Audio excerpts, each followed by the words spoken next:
Dad loved to play the piano, and he really enjoyed music. He especially liked Barbra Streisand. Remember in the last few weeks of his life, I remember I bought him a Sony Walkman. And I put that Barbra Streisand tape into that Walkman and put those earphones on. And he used to have this little crease in his head. He would tell me it was pain. When I turned that Walkman on and Barbra Streisand hit his eardrums, that would go away immediately. He'd smile. It was one of the lasting pleasures he had in life. His sister Connie used to dream about playing the piano just like Dad did. He did everything with a youthful gusto. When he was young, he broke his nose going for a football pass when he ran into a car. And the rest of his life, he had that little crooked nose. Maybe you wonder where he got that from. He was mischievous. As a youngster, he used to hide down in the basement. And when Connie would go downstairs and get vegetables for supper, he'd scare the living daylights out of her. And he used to lock his brother down in the basement every chance that he got. I remember Grandma saying that she used to think that having kids was easy until Dad came along. He was full of life and he was an avid reader, and he loved Westerns. There's nothing better than a Western movie for him or a Western book. As a teenager, he used to be left in charge of Connie. When Grandma and Grandpa would go out, he'd pay her 10 cents to go to bed early. I think Mom would probably show up like that. I thought of Dad when I read the following favorite saying in a magazine the other day. Ursula Le Guin said that it is good to have an end to the journey towards, but it is the journey that matters in the end. Dad's journey was good, but it just wasn't long enough for my liking. In that same magazine, there was another saying by Alexander Chalmers that popped out at me, and it went something like this. The 3 grand essentials of happiness are something to do, something to love, and something to hope for. In the end, Dad didn't have something to do. This created a sense of unhappiness in him that I could see quite clearly. He had someone, in fact, he had lots of people to love and who loved him. And he had something to hope for in his Lord Jesus. But he didn't have anything to do because he was unable to make his cancer-infested body operate in a useful way. For me, this was the saddest thing. I hope now that I'll never have to personally face the terrible, difficult struggle and disease that Dad tried to overcome.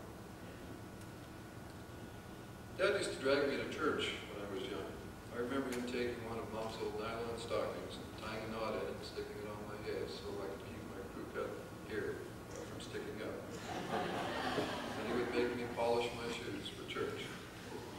Going to church was important to Dad, so was having Christian mentor friends that would help him stay committed to practicing spiritual, moral, and ethical purity. Dad was always committed to Mom and to his family, and he could always be depended on. He supported the pastor in every church that he attended, and he practiced what he preached. Dad was a promise keeper before the Promise Keepers organization was even created. He was what this world needs in its fathers. If only every father in this world could be more like Dad, if every father could just hang in there with their children as he did, we'd still have to overcome rebellious teenagers and behavior of every type, but at least our children would have the tools to know happiness and how to achieve true happiness, which can only be found in serving God. Dad was born in Calgary, and he lived there all of his childhood. He attended Western Canada High School, and he was in the Sea Cadets. Dad never liked to wash dishes, but Grandma insisted he do chores, so he had a choice. He chose drying. Because if he dried dishes, he wouldn't have to wait for the dishes. He could do 2 things at once. And that was just like Dad. He always had to be busy, for example. Dad met Mom at First Baptist Church in 1948 in Calgary. Mom was in the choir, and though it's not quite clear on who winked at who, Dad soon joined the choir. The rest is history. And I guess I was the clear winner. Because I was born in 1950 in Edmonton. And I guess I was followed reluctantly by my brothers, Peter and Kim, in 1952, 1955, and then by my sister in 1957. By this time, we'd moved to Calgary, then Stellar, then Red Deer, then back to Stettler, and then finally to Calgary. Dad was working for National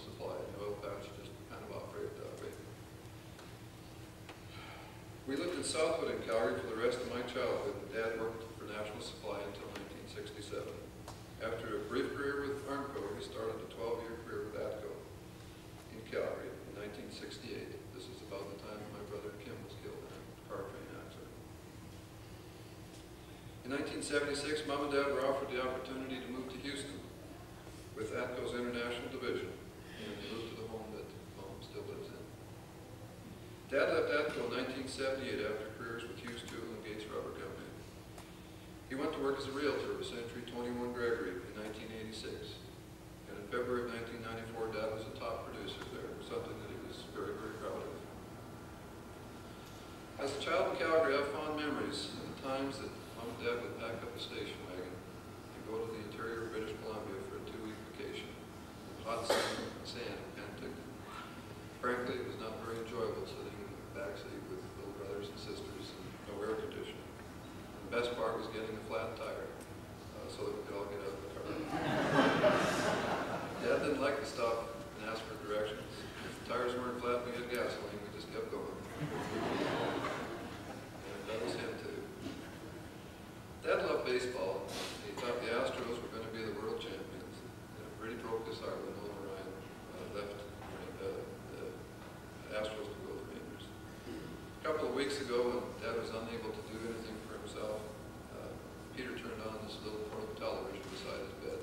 And we weren't too sure whether Dad could see TV or knew what was going on, but with his eyes closed, Dad blurted out, "Bagwell." And that was, Bagwell was up to bat, so we knew that he was listening.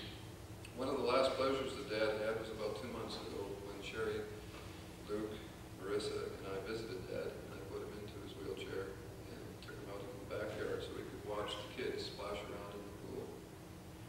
He couldn't speak very well, but he had a clear appreciation for what was taking place out in the pool. And as it turned out, that was his last time outside. The next week he fell from bed, and he was bedridden from there on. One of the greatest miracles I can think of is when Mom needed help with Dad. We were trying to figure out how we could get Mom the help that she needed on a day-to-day basis. Patsy, my sister, happened to call a childhood friend of hers from Calgary, Helen Medlicott. Helen was also the daughter of our childhood doctor, and a miracle happened. Helen had just moved within blocks of Mom and Dad's home, and she volunteered to spend her days to help Dad. It's clear that the Lord will step in, and all we need to do is to ask Him for help. I'd like to express, on behalf of Mom, Dad, Peter, Patsy, and the rest of our family, our deepest appreciation for Helen. Helen, you were a godsend. We'll never forget your love for Dad and for our family.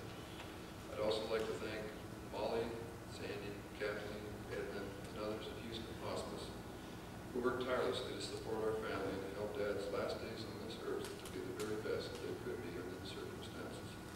Their emotional support was wonderful, and the care they provided for Dad was professional and loving.